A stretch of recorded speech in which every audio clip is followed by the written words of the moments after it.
George here, and you are about to watch the interview I recorded with John Lewis as a bonus episode to our Medicinema appointment number 26, where Devin and I discuss Mary and Max as well as Memoir for Snail in depth. You can find the full episode on our channel. John Lewis did not want to be on camera, so instead you will occasionally see imagery, behind-the-scenes material, or little clips pop up on screen for additional context, like in our main episodes. But now, enjoy the interview. I'm here together with John Lewis, animator, animation supervisor, and head of puppet fabrication on Memoir of a Snail. Thank you for being here. My pleasure. You already worked with Adam Elliott on previous projects before Memoir. When and how did that work relationship first start? I came on to Mary and Max as an animator. I think I was only maybe 25 at the time, and I was definitely the youngest animator by a long way. And did a little bit of puppet work on that film as well. And I guess Adam and I just sort of built up a certain level of trust on that film, enough that it survived the rather large gap before this next film. What exactly did you animate at Mary and Max? Mary and Max was split mostly with the animators into the two different worlds, so Mary's world and Max's world. I jumped around a little bit more than that, but so I mostly animated Max anytime he walks. I think I did 90% of Max's walking, and I animated the mime who got crushed by a air conditioner. Nice. And bits and bobs. When exactly did the production, or like the idea, I guess, for Memoir start, at least from your involvement? Adam's sort of had a couple of projects on the go for a while, and so since Mary and Max, I've been, there's that always that expectation and hope that something's about to happen. And of course, it was 15 years before this film happened. And so, it was probably only within the year beforehand, before we started, which would have been around 2021, that there started to be that feeling that, this is actually going to happen. Of course, it's all around the time of COVID, which was derailing things quite a bit. But at that point, we started seriously talking about having a look at the script and talking about the different approaches that we'll take. Yes. How much of the vision was like already there at that point, and how much did it evolve or change over time? Well, Adam is an auteur filmmaker. He has designed and written and directs this film, and so everything is really percolating through his brain. He'd even been doing just sculpting in his apartment, making characters, playing with different techniques that he'd like to use. And then when we started the film, there was a large storyboard which was drawn entirely by him. Hundreds of individual panels, and all done with a pencil, not using a digital platform. And so that sort of got laid out on the wall. There was an animatic of that, just sort of no real animation, just kind of timed out storyboard panels with the narration. And we didn't have the voice actors at that stage, so that sort of got filled in later. And it evolves quite a bit in a planned sort of way. Like Adam knew that he was keeping a certain amount loose, and knowing that he was going to change things on the fly on set, combining different storyboard panels into single shots and sort of rejiggering it as the real sets and puppets appeared.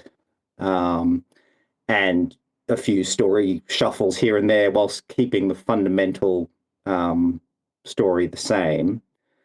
And then, with the puppets that he'd been building, we also had to kind of rethink a few things there just to make sure that the characters could support the story that they needed to tell, because the whole film is sort of, we've really leaned into the limitations of stop motion rather than sort of fighting against it or trying to work around it using computer animation or digital techniques. It's very much a handmade film, and so instead of and it's a very low budget film as well.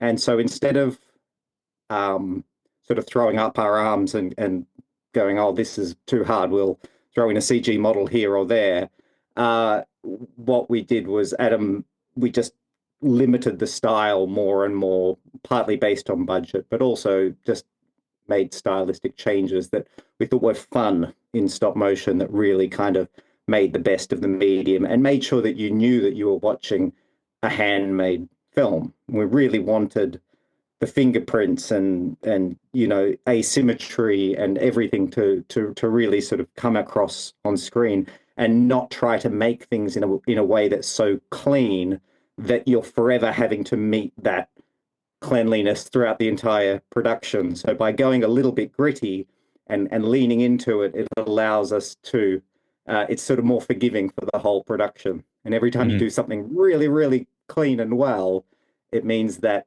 now that gritty thing doesn't look quite right. And so we had to, so we sort of came up with the style that we felt would support that in its limitations, but also allow the characters to, act the complex range of emotions that they needed to do. I can give you some examples of that. Please. The puppets that Adam had been building in his apartment, he'd made them all out of epoxy sculpt, which is a two-part clay that just turns rock hard. It's incredibly strong stuff, and you've got about an hour to work with it. And so Adam, with his sculpting style, made these very, very charming characters. And then he just got really strong magnets and plonked them together with magnets. So instead of having a hinge in the neck so that they could look around, their heads just sat on the body with a magnet, which gives them one plane of movement. It looks very robotic and very, very charming on these original sculpts. And he also changed the arms so that instead of having shoulders, we just stick the arms on using sleeves. So the sleeve sticks to the body on a magnet. It's a very unusual style. And very quickly, knowing that was the kind of solution that he wanted, but also being aware that that's not really going to work for the whole film, because you can't have a character that can't look up and down. Even if you weren't going to animate it, you need to be able to pose the character in a way that kind of works for the shot and for the emotion and the acting. And so we sort of developed that magnet system into a ball and magnet system where the character has a ball at the base of their neck. And so even though the characters have no neck, the head kind of can swivel in every direction. And we did that by mixing a lot of iron filings into some Sculpey and making sort of magnetic Sculpey. And so the characters' heads just sit on there with a magnet. And then the more complicated characters have to have a proper ball and socket joint, but it has to sit exactly in the center of their head so that their head can swivel around like a ball on their body. So because the bodies can't move, they're all completely stiff. You can't sort of bend back and forth. So every time a character sits down, we have to basically build a new version of that character for that pose. And with the arms, for instance, that I was talking about, to have the arms locked in that position meant that it sort of limited the character's movements quite a bit. So I ended up making hollow characters where the magnet, instead of being embedded into this hard body, would float around inside the body. And That way, the arm could kind of slide around on the body, so that if the character needed to pick something up or reach for something, or we could kind of get a little bit more movement out of them, and also just pose them and stylize them for each individual shot. Incredible. Really incredible. um, my understanding is that Adam Elliott has this condition that gives him some sort of tremors. So I wanted to ask, is he still able to animate for his movies himself? Or is he just in a directorial position from the actual shooting? He did animate one shot on Memoir, which was great. Grace's animation. She in the film, she animates a little snail as a child, and it goes blunk, blunk, blunk across the screen in sort of like 5 steps.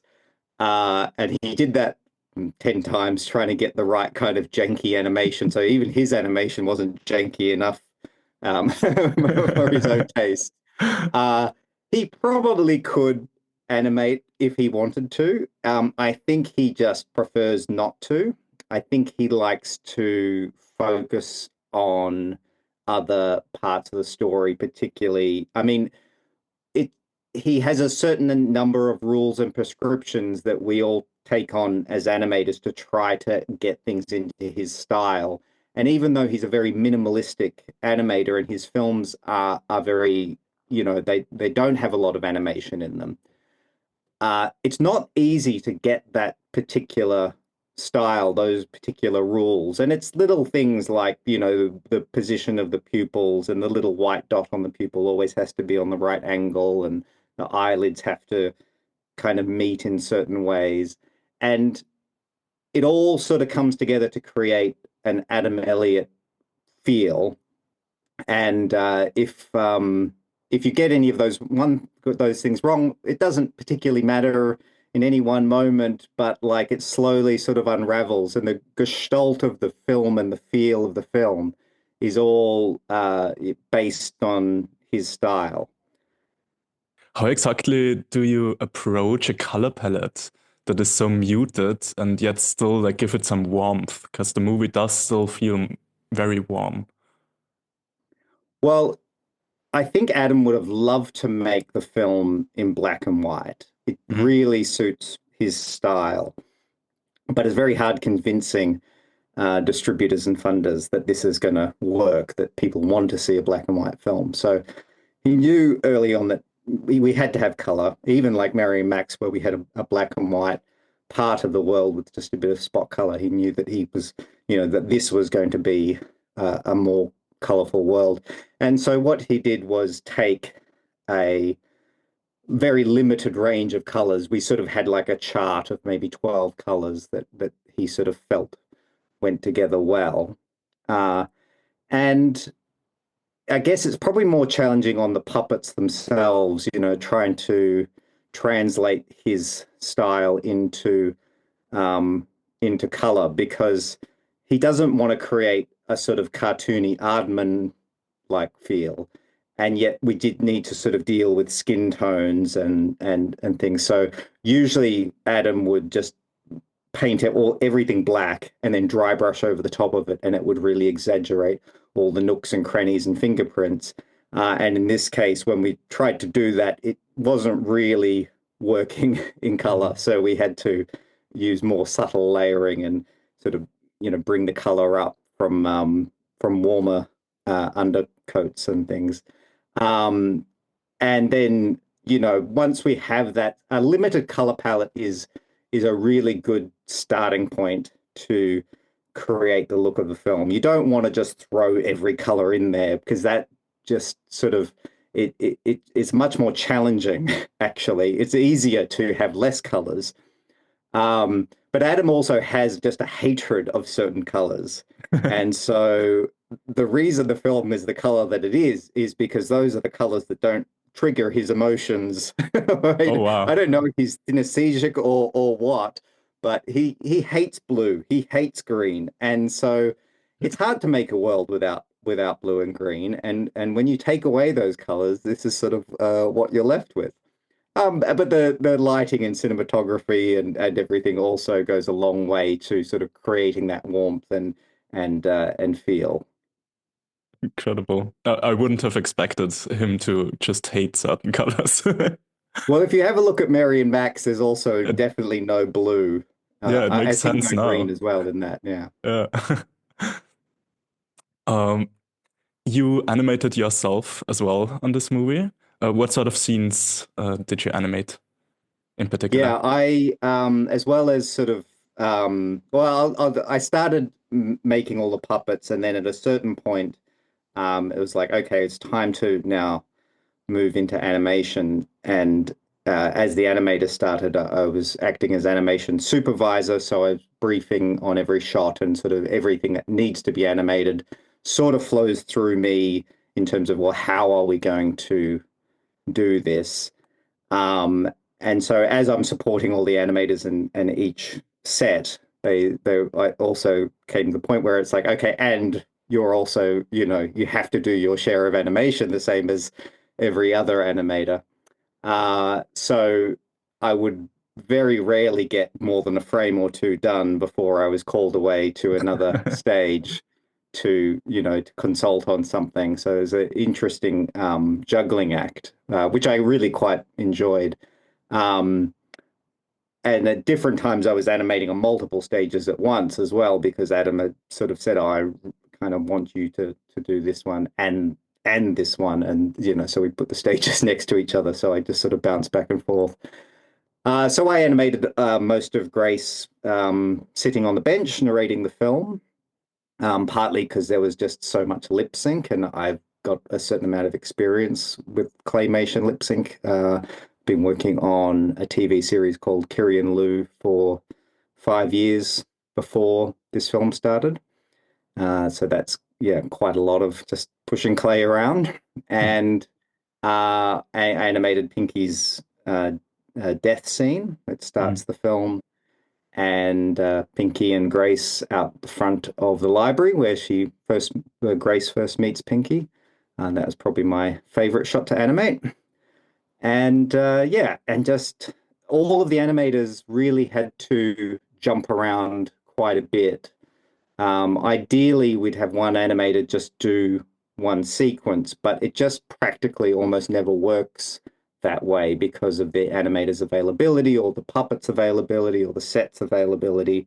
And so there's not a lot of downtime on this film, and so people really just had to sort of jump around and pick up other people's work. And yeah, that was me as well. I even had to finish people's shots for them because they had to go home. Oh And wow. You already just mentioned pushing around the clay. Next to clay, what kind of materials were used on like the puppets and also the surrounding areas? so Adam wanted the film to be made out of only clay, paper, paint, and wire. And so the sets themselves are really just made from foam board. They are actually made from paper. They're quite fragile. It's amazing that they work at all. And then everything's just sort of dry brushed, and the puppets are a combination of different things. Their background characters are largely made from Sculpey, which is just, it's a polymer clay, you sculpt it, you throw it in the oven, and it's done. The problem with that is it's quite heavy, and so it's quite hard to make a puppet out of. It's not very strong, and it's very heavy, and then you need to sort of have it armatured. And with our puppets being put together with magnets, often you'd end up with sagging heads and things. So we would have to find ways of, hollowing them out or making nice hollow cores for them. The eyes in the film were all made from the magnetic Sculpey that I mentioned, where we mix a lot of iron filings into the Sculpey and bake it. And that way, and then they get painted white, and then a little pupil is put on, which is just a little magnet that's painted black. Mm. Sometimes with a little bit of Sculpey over the top of it. So, and then the more the character has to do, the more complicated it becomes. And so some of the main characters were mold and cast. So they're sculpted in clay, and then we make a silicon mold of that, and then cast them out in a two-part resin. And so those are sort of like a plasticky resin, but they're hollow. We just sort of slush cast them. And yeah, all the hair is wire, and the arms are silicon. We could have used clay for the arms and the hands, but it just would have broken the budget in terms of how long that would have taken to animate. So Adam made an exception there, and we allowed that material in. And the mouths are generally clay. So most of the face is actually frozen in all of Adam's films. They can't move their eyebrows. And the bottom half of the face is sort of clay that gets blended onto the top half of the face. And so you can either just pull the whole mouth off and put another one on to change the shape, or what I tend to do is just sculpt it from one shape to the next shape, each frame. And then the eyelids are generally either clay or, you know, a baked clay that will keep them hard. Mm-hmm. I'm curious about both the fire effects and like all the water stuff, the rain and the tears on the characters. What was that exactly? Yeah, How was so that made? everything in the film is real and tangible. There are no digital effects, and so the everything's done in a number of different ways. The fire is cellophane, as Seamus Spilsbury, one of our animators, kind of played around for a while to get the right look there, and he ended up making it out of lots of tiny bits of cellophane, all sort of bunched together into that he just sort of pushed together into different shapes. And what we did was, even though the film doesn't have digital effects, we would composite together these physical pieces of animation. So we had a separate stage that was like an under camera rig, which is basically a glass table with the camera sitting above it. And you could just animate on that glass whatever you wanted, and then that would get composited into the main shot. So they're not necessarily all on the same stage together. It's not technically in camera. It's sort of in camera in spirit, is what Adam and I like to always say, which is that, you know, it is real. You can see how these things are made. You know, there's no sort of real trickery going on. No digital animation. Yeah, so Seamus worked out a lot of this fire, and he just like animate pass after pass after pass of flames, and it looked amazing. The water is usually done in camera in a couple of different ways. When there's the most successful one was just a river that, you know, that has a crocodile going past, and all it is a big piece of vinyl, and we just pull the piece of vinyl across the set, and it reflects the trees and the rest of the set and the sky behind it, and it just looks fantastically like water. It was a little bit less successful on other shots, partly just because of, you know, we didn't really have any sort of setup or R&D time. It was just like, oh, we're shooting this today. Okay, somebody grab a piece of vinyl. And so the same with Pinky's. She's sitting in a hot pool with a monkey at one point, and that was a big piece of vinyl stretched across the set. And I tried to animate it. It didn't quite work. I would have liked to reshoot that one. And then the swimming pool, what we did was we filled the pool like a little dish with sex lube, and we put a piece of vinyl across it. And then when you push down on the vinyl, it kind of holds its position a little bit. And once again, that one was semi-successful. It was reasonably Donna Yateman, one of our animators. She sort of got that going in the end, but the earlier shots that I did actually didn't quite work. And when the characters cry, that is a little bit of either sex lube or glycerol, that we kind of just get a syringe full of glycerol, and we sort of inject a little pool into her eye, and get a little bead, and you can either brush or blow that down the character's face with a little blower. Frame by frame, it holds its position reasonably well. It's incredibly tedious to do. and the smoke. There's a lot of cotton wool smoke, which is once again done in the under camera rig. Yeah, the tears. I just imagine you standing there with like a little straw. That sounds incredibly tedious. The first shot that I did of it, there was a lot of tears on the character, and Adam sort of really liked it. I really wanted to reshoot that one, and over time we sort of found the right balance with, because there's a lot of crying in the film, and even when there's not tears rolling down the character's face, often we would put a little bit of the glycerol into the character's eye and blow it around every frame so it would sort of shimmer. And so we started to find the balance of that as we went along. Mm-hmm. A lot of crying in the film and in the audience.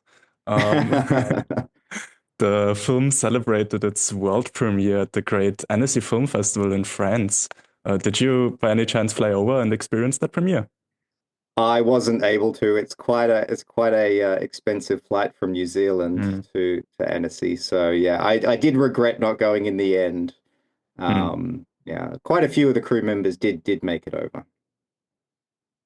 Any other like big like maybe Australia premiere or something that you could attend?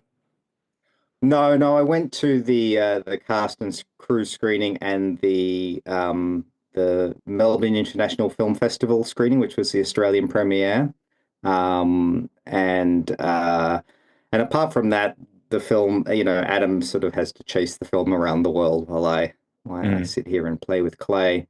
Yeah, it's heading to the Oscars in March. We've got a nomination there, so hopefully that goes well. Do you already have plans for that, like a watch party with friends? No, I don't, not yet, but yeah, we will sit down and do something. I've got quite a number of animators that I work with right now who might be interested, who actually worked on Wallace and Gromit, which is also nominated. So yeah, I think we should probably get together and do something. Sounds great. I assume you're gonna continue to work with Adam Elliott in the future. Can we hope I hope for so. the I hope third? he'll have me. Can we hope for the third film in like the trilogy of trilogies to be here sooner? Are there already plans, or do we expect another 15-year wait?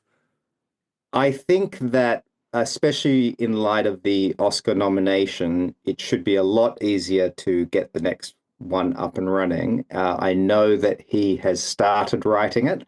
I think it might be challenging to write a film whilst also shipping this one around the world, doing Q&As and promotion, which sort of slows him down a bit. But he has definitely started writing the next one, and yeah, hopefully we'll start production in a year or so. It's sounding promising to me. Incredible. Well, I'm looking forward to whatever it will be. Thank you for being here again. Right, thanks very much. Thank you for sticking around till the end. Make sure to also check out the full episode on our channel. I'm George, and this was Medicinema, your healthy dose of film.